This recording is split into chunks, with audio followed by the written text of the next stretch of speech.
MLA Javed bag साहब जो लोगों के वोट से जीतकर यहाँ आए हैं, कल उन्होंने जिस तरह से मीडिया से बदतमीजी से बात की वो उनकी असल सोच दर्शाता है।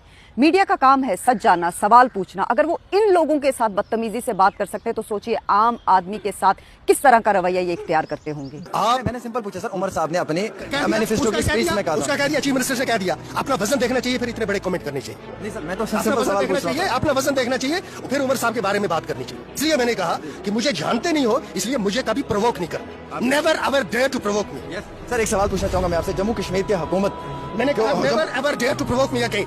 सर मैं सवाल पूछ रहा हूं, जो इंसान मीडिया की इज्जत नहीं करता, जो सवाल सुनना पसंद नहीं करता, क्या वो आम लोगों के मसलों मसाइल हल करने की सलाहियत रखता है? यही वजह है कि अवाम के वोटों से मिलने वाली कुर्सी पर जब ये लोग बैठते हैं तो ये भूल जाते हैं कि असली मालिक कौन है।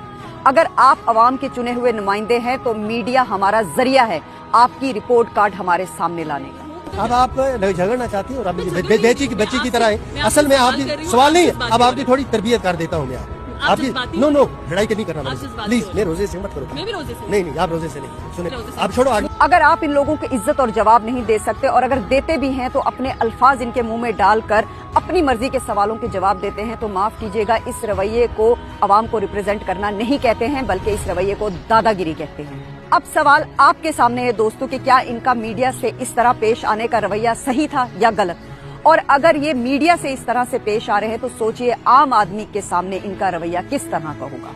और अगर आपको लगता है कि इन लीडर्स का सुधरना जरूरी है तो अपनी आवाज उठाइए, क्योंकि शायद इनको याद दिलाना जरूरी है कि आवाज बुलंद करने की ताकत और कुर्सी हिलाने की ताकत किन के हाथों में।